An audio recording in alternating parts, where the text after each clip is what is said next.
Today on the official Marvel podcast, we are celebrating the 40th anniversary of Marvel's superheroes' Secret Wars with former editor-in-chief Tom DeFalco.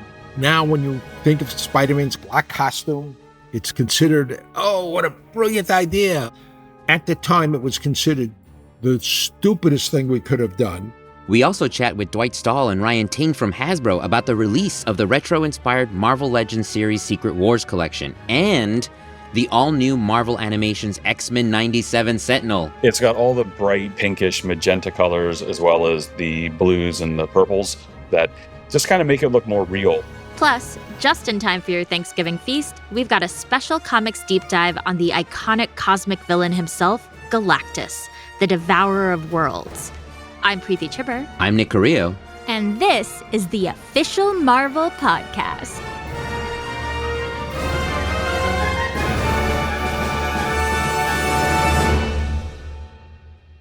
Marvel Superheroes Secret Wars is a landmark comic book series, not just for Marvel, but for the comics biz overall, and this year it's celebrating its 40th anniversary. The company-wide crossover event featured Marvel's top superheroes and supervillains as they're transported from Earth and forced to duke it out on a patchwork planet known as Battleworld. Secret Wars was also the first major Marvel crossover event. Crossover events like the Infinity Gauntlet, Civil War, King in Black, and more have Secret Wars to thank. Not to mention, it's where Spider-Man got his famous black suit that would later go on to give us Venom. Not to mention, it gave us new characters like She-Hulk's nemesis Titania, a new Spider-Woman, a kiss between Magneto and the Wasp, and so much more.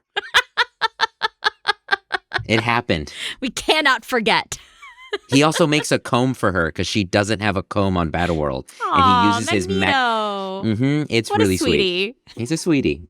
It's honestly pretty wild to think that the crossover Marvel event didn't really exist prior to 1984. Right? In hindsight, it feels like a no-brainer. Marvel's biggest superheroes fighting Marvel's biggest supervillains? All in one comic series? Sign me up. But that wasn't necessarily the thought around the Marvel bullpen in 1984. In fact, I got to chat with former Marvel editor-in-chief Tom DeFalco, who was the editor of Secret Wars in 1984. And let's just say most people then were expecting the series to flop. Big time. Let's take a listen.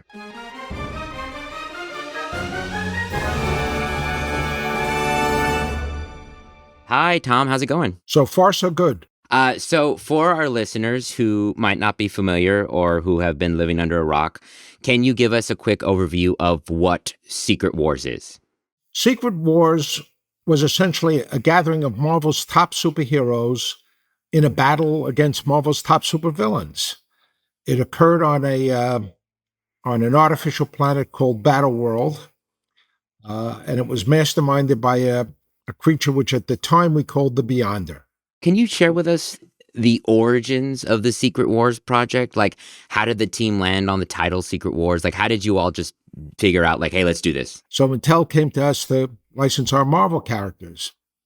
Now, in those days, we couldn't give our licenses away. It's hard to imagine today, but in those days, we were desperate to do our licenses. So when a big toy company like Mattel came up to us and said, hey, we want to license all your characters for action figures, we said, absolutely, yes, sir. And, that was the initial starting point. The top superheroes, easy to figure out who the top superheroes were, who the top supervillains were. At one point, Mattel said to us, well, we'd like you to do a comic book to support, these characters, like Spider-Man and the Fantastic Four and the Avengers, and said, no problem. We do plenty of comic books every month supporting them. But they wanted to do a comic book focused on their toy line. Now, Mattel had done some research that told them that kids like secrets, and Star Wars was still a very big license at the time, so they figured, we'll put secrets with wars. And they said to us, well, we'd like you to do a comic book focused on our Secret Wars concept. We figured, why not? It's all our top heroes, all our top villains. Now, we did have a point of contention with Mattel, because Mattel just wanted to call it Secret Wars, and we wanted the words Marvel in there somehow. And I remember I was, sent over to Mattel, and we had like an 8 to 10 hour meeting where I kept saying, nope, we need the name Marvel in the title. We need the name Marvel in the title. And finally, their concession was we will call it Marvel Superheroes Secret Wars. That's the not so secret origin of Secret Wars. That's incredible. Can you tell us about your specific involvement in the original Marvel Superhero Secret Wars? Well, I became Marvel's contact with Mattel. I assume this is because I had worked with a number of other toy companies over the years. I worked very closely with Hasbro, with G.I. Joe and Transformers. I was kind of a natural guy to deal with Mattel. So that's how I first got involved. And because I was involved dealing with Mattel, with the toys and everything else like that, Jim Shooter decided I should edit the project. And we had an interesting time because, originally when we were setting up this Marvel Superheroes Secret Wars, most of our creative people just looked at this as a toy book, like a Transformers, like a G.I. Joe, something like that. So we were having trouble recruiting top talent to work on this thing because they just assumed it was not going to sell. And then at one point we decided that in the course of this, we're going to change Spider-Man's costume, which now when you think of Spider-Man's costume, the black costume, it's considered, oh, what a brilliant idea. Oh, great marketing, all this other stuff. At the time, it was considered the stupidest thing we could have done. At one point, when rumors of it got out to the fan press, the outrage was so much that the guy in charge of our mailroom, a very sweet gentleman, came up at one point and dropped 2 sacks of mail on my desk. And in a very not happy voice said, I don't know what you did, but don't you ever do it again. You've clogged up my mailroom. And we had 2 sacks of mail from irate readers, all swearing that they were never going to buy another Spider-Man comic book. They were never going to buy another Marvel comic book. Everybody just assumed that this changing of the Spider-Man costume would be a total disaster, to the point that, upstairs got very nervous and, everybody's saying, well, what issue does he get the costume? He gets it in Amazing 252. Get rid of it in 253. Like I say, in hindsight, you laugh about that because nowadays you look at it and, Venom is such a popular character and it came out of the black costume. But at the time, everybody thought this was going to be such a disaster. We're lucky it wasn't. That's incredible. That's an incredible story. I love when people think this is going to backfire and it ends up being like part of history. Secret Wars is one of the earliest event series in comics history. Did you find that editing a major event like this one was different from editing other books? Yeah, just a bit. Just a bit. You see this gray hair? Where do you think it came from?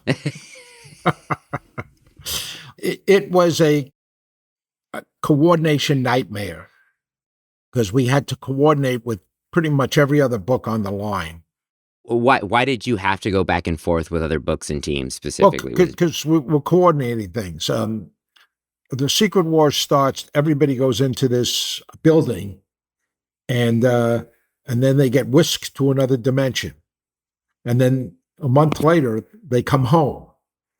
And there's changes with every character, every series, that sort of stuff. Spider-Man has a new costume. The Hulk has a broken leg. The Fantastic Four has replaced the Thing with the She-Hulk. So we had to coordinate every change with everybody else. And, a lot of the other books had ongoing storylines. So we had to figure out how this would weave into the ongoing storyline. It was a very entertaining time. I bet. That sounds like the way it kind of ends. It's like okay, here's what happened. Now you all kind of deal with it. That makes sense. Secret Wars gave us the artwork is incredible, and the way that they all look and the colors is insane. But it gave us so much incredible art from Mike Zeck and Bob Layton. Can you tell us about the approach to the iconic character designs in the series? It was mainly Mike Zeck. He is such an incredible artist, such an incredible storyteller. He was the guy who for the most part, designed the black costume. Zek, when you're dealing with, major talents like Mike Zek and Rick Leonardi and, Bob Layton, as an editor, you just get to sit back and go, wow, this is pretty good. So I got to play fanboy and, watch some great artwork come in. Secret Wars now is a bestseller. It was a bestseller upon release and has remained very popular. Did you have any indication at the time that the series was going to have such a lasting effect on comic fans? Not at all. As a matter of fact, when the sales started coming in, the sales department got very nervous. They were afraid that the direct market had ordered too many copies and were going to get stuck with them all. And our sales department became convinced that this was going to put all these comic book stores out of business.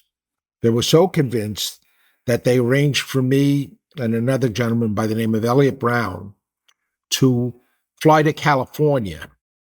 And we were going to go up and down the coast from San Diego to San Francisco to try to help the retailers sell the comic books. So you show up at the first store, and they're already sold out of everything. And we then spent the next week and a half, 2 weeks traveling up the coast. No store had copies. And I thought, boy, did the sales department, misunderstand this thing. Yeah, I got to ask, what was your reaction to that, to it being sold out? Because, you're sent out there, they're telling you it's not going to sell.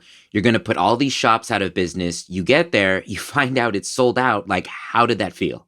Well, I remember being confused because I figured the first store, I said, oh, you didn't order many copies. Oh, no, we doubled our order of X-Men.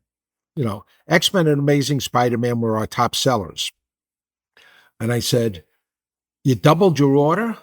And they said, yeah. And I just, the first started thinking, yeah, something's not adding up. This thing wasn't supposed to sell. Around the time we got to our third store, I realized, oh, this thing sold out. And because fans were coming in for me to sign the comic books after they had already read it, I realized, oh, I guess this worked. and I was, more like relieved than anything else. So I was just going, wow, man, I survived. I survived. You did it. Yeah. I survived that one. Well, it worked out. It worked out great. Do you have like a favorite issue or moment that came out of the event? When Spider-Man fights the X-Men, Spider-Man is terrified. Hey, I'm up against the X-Men. They're going to beat the hell out of me. And yet he does a great job against them all. But that's Spider-Man because, he's a character who could find the dark cloud behind every silver lining. There were just so many wonderful moments in that series. Kind of in that vein, what about Secret Wars are you kind of like the most proud of? I'm the most proud of the fact that we managed to get it out to the printer on time and that it shipped on time with all the craziness that went with around each issue. The final issue was at the last minute. It was decided it was going to be a double-sized issue, and we rented a hotel room where we had about 15, 20 people in there finishing up that last issue because it had to leave the house the next day. So we basically worked through the night in this hotel, which was, I think, about 6 blocks away from the Marvel offices. And every other hour, Elliot Brown and I ran up the street, snuck into the Marvel offices, and would make Xeroxes and stuff like that so that we could color the pages and get the thing done in time. And I remember that part of the crew came back in the office, and I had this couch in the office, and 3 of the guys were sitting up and fell asleep sitting up in my office. And the publisher comes in, he says, "What's with them?" And I looked up and I said, "Just don't ask." So I have to ask, knowing everything that you know today and everything we've talked about, if you could go back in time and tell your younger self prior to releasing Secret Wars anything, what would you say? Relax, it's only a comic book. I love when things work out for the better and exceed expectations. I am so glad that this worked out. Absolutely. Agreed. And it was so cool to hear Tom tell all those stories about how they thought it was going to flop and how it actually became such a great success. But also, as a major toy connoisseur, I love the history behind the comics action figure tie-ins. Those vintage action figures are such classics and a staple in so many toy collectors' collections. So much so that they're making a return in just a few months. That's not even mentioning the new Sentinel figure inspired by X-Men 97. For more, let's turn to fellow official Marvel podcast co-host Langston Belton. Take it away.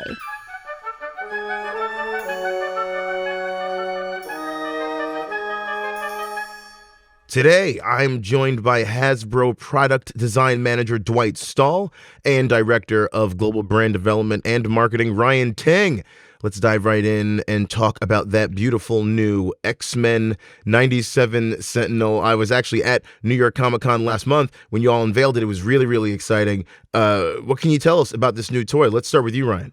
This is a really special item coming off the heels of an epic season 1 of the Disney Plus show, and it's a really true to animation extra large Marvel Legends Sentinel, and it's much different than the HasLab Marvel Legends Sentinel back from 2020, which was a crowdfund HasLab item. This is going to be run a little bit differently in terms of how do we go to market. It's actually just an open pre-order that any fan can go onto the Hasbro Pulse, pre-order it. We don't need to meet any minimum thresholds. There's nothing to unlock. It's a much simpler, cleaner go-to-market method. Yeah, the first one we did all these years ago was inspired by the House of X Powers of 10 comic series, where this one leans heavily into the design from the X97 show. So this one's a little bit smaller this time. He's a little bit over 22 inches tall, which I think is actually more enjoyable and more playable.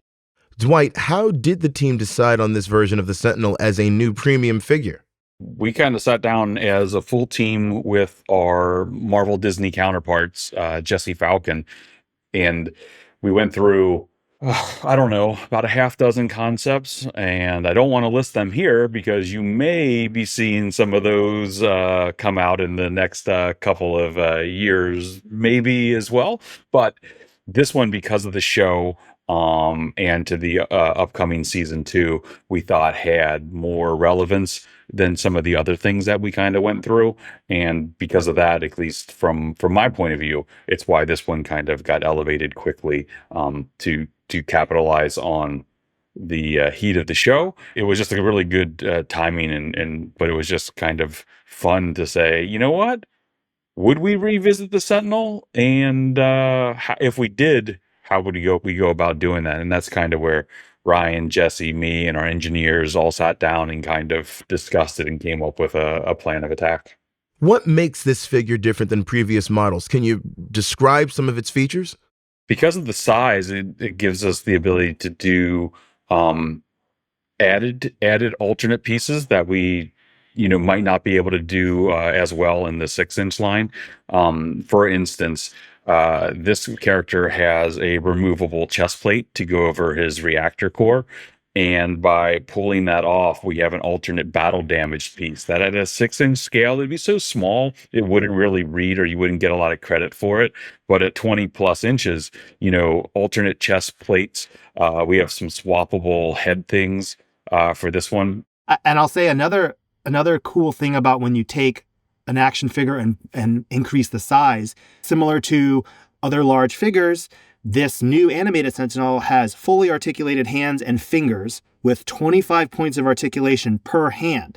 This new Sentinel comes with 2 palm blast effects as if they were shooting out, or you could ball it up into a fist if you want it. Kind of that added articulation for really increased posability is a really cool thing that we're able to offer at this size. What can you tell me about the Sentinel's color palette? How does it differ from previous versions? It's got all the bright kind of contrasting colors of the pinkish magenta colors, as well as the blues and the purples. we've got some cool shading done in mold breaks as well as in deco to give his face that classic shadow that was cast across its eyes. It always had that really dark, kind of ominous look to make the eyes, the glowing part of his eyes kind of pop out. So it'll have all of that shading on the faces. It'll have some smooth elements, but it'll also have some kind of texture and tooth to some of the larger pieces that just kind of make it look more real. So our X-Men 97 Sentinel, it is up now for pre-order on the Hasbro Pulse, exclusively on the Hasbro Pulse, and the pre-order goes through November 26th, Tuesday. So by Tuesday evening, Eastern Standard Time, everyone make sure to go in and pre-order all the X-Men Sentinels you're going to want. We are capping it at that time, so it's really going to be a build to order type pre-order situation. It's not so we want to make exactly the right amount that the fans want. So I would just reminder for everyone listening to you have maybe about a week left, a little less than a week, but November 26th is the end date. Nice. Now, we are celebrating the 40th anniversary of Marvel Superheroes Secret Wars on the show today. Now, you guys decided to revisit the vintage toy line associated with that comic series. Can you tell us more about that? Marvel has been around for 85 plus years now, and there are tons of anniversaries to celebrate, both in terms of publishing and cinematic universe. And so we've capitalized on a lot of these in the Marvel Legends line. And then just as we're constantly looking for other types of anniversaries going on, we realize, this is going to be the 40th anniversary of Secret Wars, which was such an important comic crossover event that set the stage for a lot of future things that happen in the comics. And there was also an amazing vintage toy line, and so that just matched up perfectly with what we do on Marvel Legends, where we tap into a lot of that nostalgia. So a lot of fans who grew up in the 80s and 90s fondly remember the comics and the toys from back then, and we just take our modern spin on it. And what we've done the past couple of years is we do a different packaging execution. So we'll actually do blister card packages for these 6-inch figures, whether it's old Spider-Man toy lines or old X-Men toy lines from the 90s. This was a great opportunity to go back to that signature Secret Wars line look, which our packaging team does an amazing job really recreating the feel and the vibe of those toy lines. And then it's just a matter of Dwight and team picking the characters and making meaningful updates. I think there's two villain characters in this wave, which are first-time Marvel Legends characters, as well as refreshing some of our core heroes. Cool. Now, let's talk about the specific characters you chose for this wave. What consideration went into deciding which figures to include this time around? When we sit down as a team to go over character selects, we're always trying to figure out who are going to be the most iconic characters that you remember from whatever piece of lore you're trying to activate. So in this instance, it was Secret Wars. So it was, let's look through all the books, let's look through all the comic issues and see what's in there to mine from. Let's look at the old toy line to see who else was included in the toys that may or may not have been in the actual books. And then let's look at what we've done 6 months previous to this release, 6 months to a year back. And then, what do we want to do 6 months to a year or so out from this to make sure that when we're making the right character selects, we're not right on top of other things that we might have working on, because this is an awesome little segment, but it's just kind of a piece of the Marvel Legends whole. And we have to make sure that we're kind of picking the right things that are, the most relevant to that. One of the things that spun out of Secret Wars was the iconic black Spider-Man suit, my favorite Spider-Man suit. So what about the design really sparks nostalgia and creativity for you both? For me, I think it just goes to show that what you think of as your favorite, most iconic thing in Marvel always has the chance to change and evolve.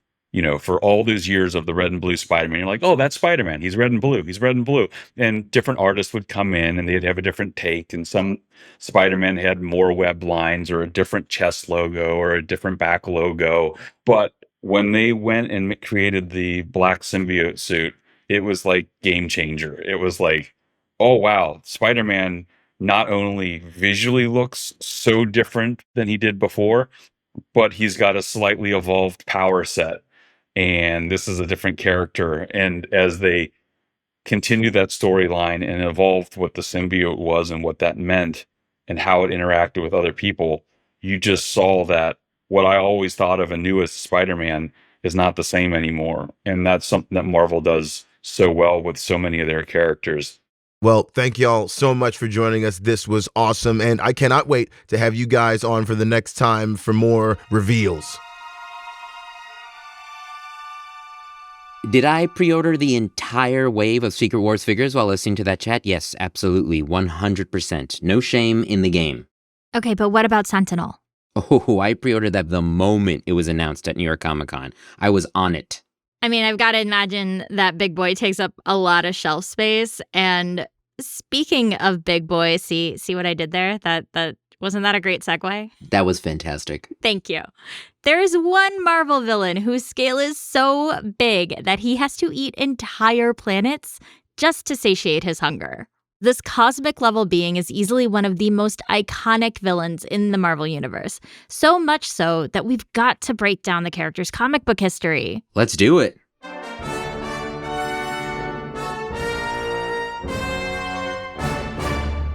If you were making a list of the most powerful beings in the Marvel Universe, Galactus would be a contender for the top spot. And if we're talking hungriest characters, Galactus takes the cake. Figuratively. And literally. But they don't call him the Devourer of Worlds for nothing.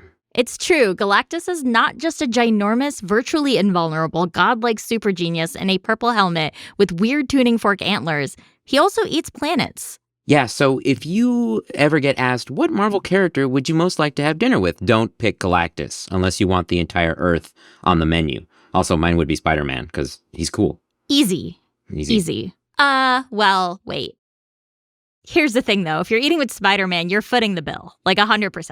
100, that's fine. I'll pay. I'll gladly pay. But Galactus wasn't always this way. Billions of years ago, he was just Galen, a normal-looking, normal-sized dude who ate normal food. Like cheese sticks and churros. Assuming they had those on the planet Ta, yes. Because that's where Galen lived and was a famous scientist. Unfortunately, Galen discovered that his universe was experiencing the Big Crunch. Think Big Bang, but opposite, where all matter in the universe collapses in on itself. With no way to stop the end of his world, Galen decided to cut to the chase. He hopped in a spaceship and flew directly into the black hole-like crushing point. But that process imbued him with cosmic forces that kept him alive while all of existence got crushed into one tiny cosmic egg. And when that egg cracked, releasing all that matter and energy, it created a whole new universe. AKA ours, or at least the Earth 616 universe, which I like to think of as ours. And into that new world, the egg also released Galen, though now he was Galactus. Answering the age-old question, which came first, World Devourer or the egg? And when he hatched, he was tired. But in his defense, living through the Big Bang will take a lot out of you. You gotta sleep that off for a while. So Galactus basically floated, dormant, through space for a few billion years, and when he finally woke up, he was hungry. In fact, I'd go so far as to say he was hangry. Hey, the guy hadn't eaten for multiple millennia. I get cranky if I hadn't had breakfast by 10. But Galactus was more than just famished. He was filled with an insatiable, all-consuming hunger that needed to be sated immediately, which spelled bad news for the poor planet that happened to be nearest when Galactus woke up. No crumbs, he ate. Gobbled that planet right up. But even that wasn't enough. Before he knew it, Galactus's megatummy was rumbling once more. So he built himself a colossal ship, which he named Ta-2, and started munching his way across the galaxy. Yes, but let's pause for a moment to more clearly define Galactus's munching. When the Devourer of Worlds devours a world, he's not popping the planet into his mouth like a grape or sinking his teeth into it like you would an apple. Canonically speaking, Galactus is just under 30 feet tall, which I think it's safe to say is not big enough to bite a planet. As a godlike cosmic being, he is capable of changing sizes and has sometimes been depicted almost as large as the planets he's eating, but even that's not big enough. Yeah, I mean, if I'm facing down a me-sized meatball, I am for sure calling it quits after like 3 or 4 bites. Clearly. No, what Galactus does is drain the energy and life force from a planet, leaving nothing but a desiccated husk. He can do this simply by touching the planet's surface, though it can take a while that way. So Galactus built himself an energy siphon to speed up his planet slurping, like a bendy straw into a juice box. Anyway, there comes a time when Galactus is about to feast on a planet called Zen-La, and one brave resident by the name of Norrin Radd offers him a deal. In exchange for sparing Zen-La, Norrin will serve as Galactus' herald, meaning he'll zoom around the universe and scout out the yummiest planets for his boss. So Galactus imbues Norrin Radd with the power cosmic, which is like cosmic power, but better because the grammar is fancy, and turns him into the Silver Surfer. The shiniest and nakedest of super beings, because when you got the power cosmic, you don't need clothes. This finally brings us to the first time we get to meet Galactus, 1966 Fantastic Four number 48, when Silver Surfer selects Earth as his master's next nosh. While here, Norrin meets the Fantastic Four, who convince him that humanity deserves to continue existing. The Surfer rebels against Galactus, distracting him to give the Fantastic Four the opportunity to acquire the most powerful weapon in existence, the ultimate nullifier. The FF's resident brainiac, Reed Richards, aka Mr. Fantastic, then threatens to use the nullifier on Galactus unless he promises to never eat Earth. He has to pinky swear and everything. Galactus agrees, but he also fires the Silver Surfer. I wonder what cosmic unemployment is like. It probably takes just as long to sign up. Anyways, Galactus takes on a slew of new heralds over the years, most of whom have elemental-based powers. There's Airwalker, an air guy, Firelord, a fire guy, Terrax, a rock guy, and so on. Though a few somewhat surprising characters have been forced into the herald role from time to time, including Thor, Doctor Strange, and the Fantastic Four's Human Torch. The one unifying factor among Galactus' heralds is that they pretty much all end up betraying him at some point. I mean, it's kinda hard to justify working for a cosmic-level, planet-eating god who can't exist without destruction. Why hasn't anyone dealt with Galactus once and for all yet, you know? Get him out of there, put him in space prison. Well, according to Eternity, the physical embodiment of the universe itself, despite Galactus' destructive nature, the universe needs him. He is a crucial part of the natural order. Ah yes, in the words of the immortal king of the jungle, the circle of life. Yep. That's why every living being in the Marvel Universe will forever have to worry about a giant man in a purple goalpost helmet making a midnight snack of their homeworld. Bon appetit!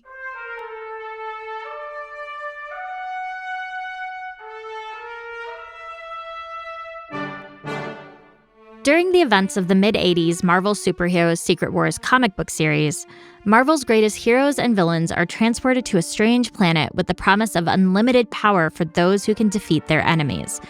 Iconic superheroes like Spider-Man, the X-Men, and the Avengers band together to battle Doctor Doom, Ultron, Kang the Conqueror, and more. In 1984's Secret Wars number 4, written by Jim Shooter, the heroes find themselves fighting villains and internal conflicts. Amidst the turmoil, Thor and fellow Asgardian, the Enchantress, are half a world away trying to make sense of the situation on this alien world.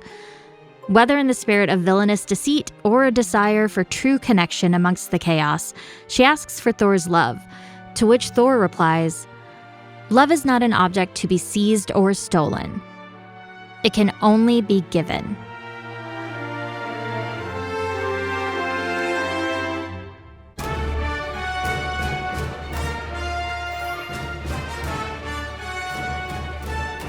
We're taking a break next week due to the holiday, but we'll be back in December with character designer, creative director, and Marvel Studios head of visual development, Ryan Meinerdy.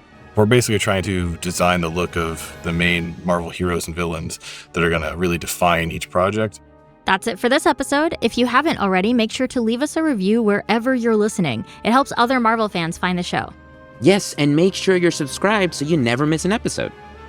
This episode was hosted by Nick Carrillo and myself, Preeti Chibber, Our producers are Jasmine Estrada and Anita Flores.